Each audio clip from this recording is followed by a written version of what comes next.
Ha? Ano? Shanghai. Saan ka punta? Dun sa ano, kusina. Ba't ka nagkaganyan? Magmimay na.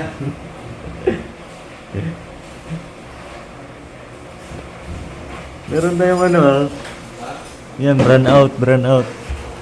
Meron kami dito ng emergency light. Kailang nasira.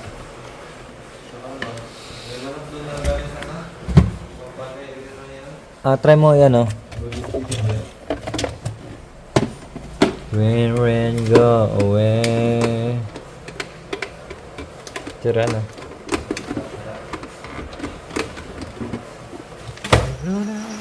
Ano yun, boy?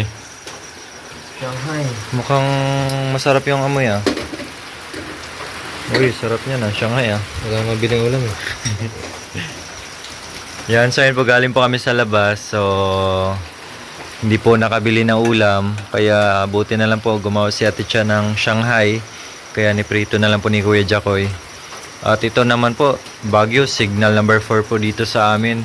At yun, dahil sa Baguio, brand out, blackout po. Kaya yan, nagmimina na yung tagaluto natin. Mabi lakas ng hangin no? Oh, lakas ng hangin. Yan, pipray po natin sa mga Ibang lugar. Ano, na landfall. Yun yung pangalan sa atin, sobrang lakas na. yun yung kawawa kung saan naglandfall yung bagyo.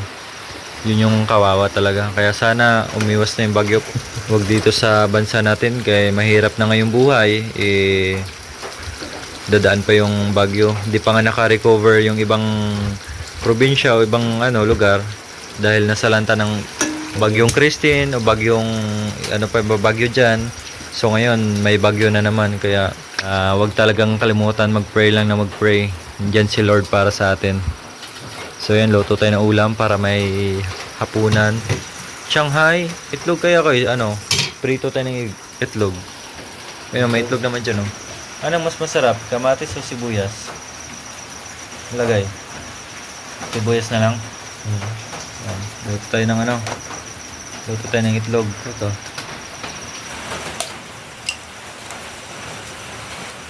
Prito or sige. Ano ba yan? Ba't mo sinasama yung shell? Lambot na.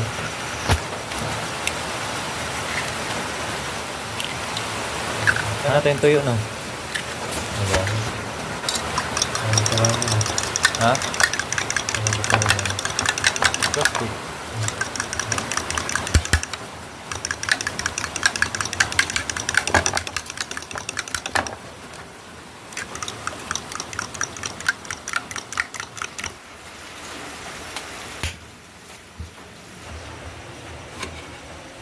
So ayan, pinainit na po natin yung itlog at ilagay na natin yung kawali.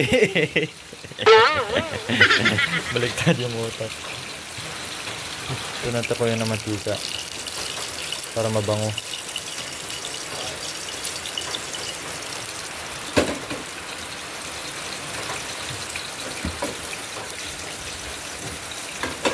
Okay na ko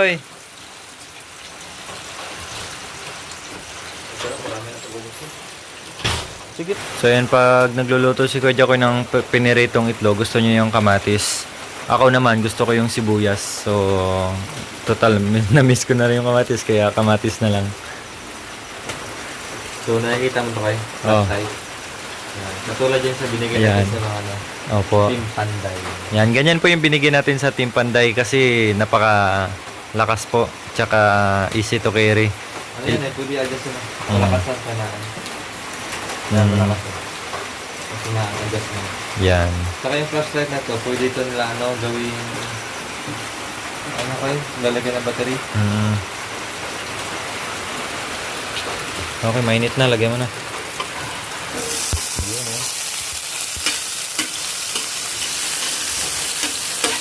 Marami ito matigaro yun.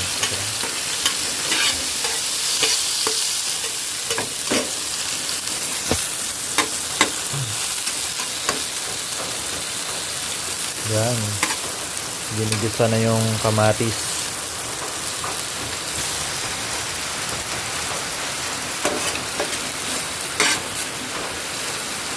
Sarapan mo yan kasi may bisita tayo. Kakain. Parang maputla to ko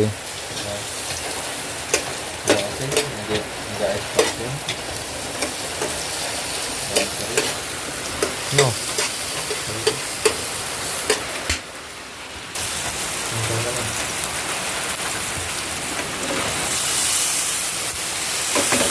Siguro din ko din, oh. Hmm.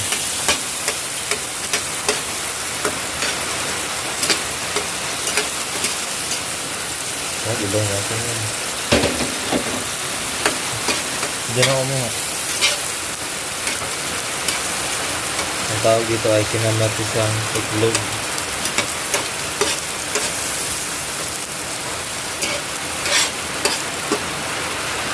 Dapat ni-slice mo ng manipis siguro.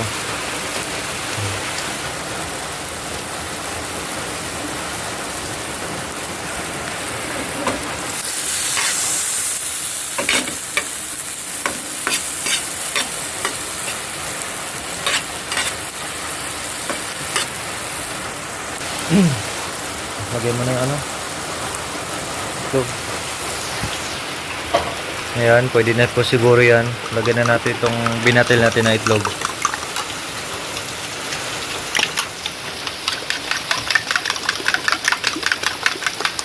Tama na ito.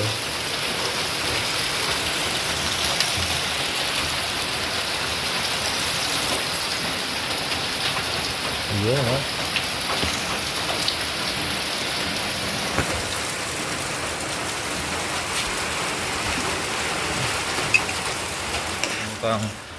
So ayan, titingnan natin dito kung ano pang may dagdag natin sa ulam. Ayan. Ito pwede, carabine corn, tamang-tama. Dahil malamig yung panahon.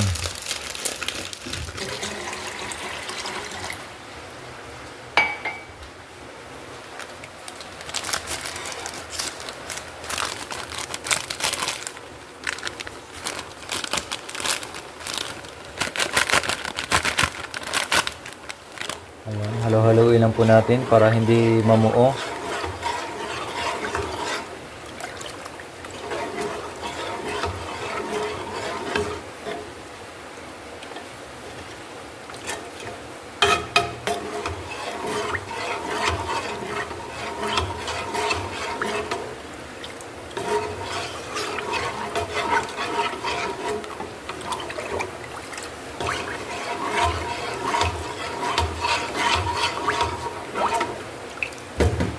Ayos.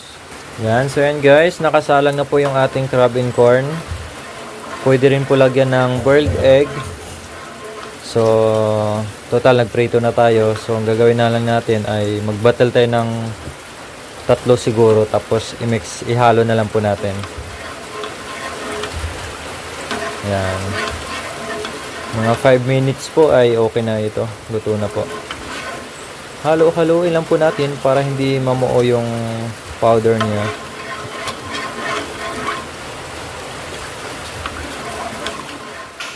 Hello mga motmot. Yan, ito yung si Konkon at saka si Moshi. Si Moshi may allergy kaya naggaganyan. Para hindi niya makamot or madilaan yung kanyang sugat. Yan, kawawa si Moshi. Oh. Yan po yung sugat niya, allergy. Yan, patuyo na rin po. Yan, first time niya pong nagkaganyan. Ito si Konkon, 2 years old. 3 years old pa lang po ito. Uy, bait ni boy ah. Ayos ah.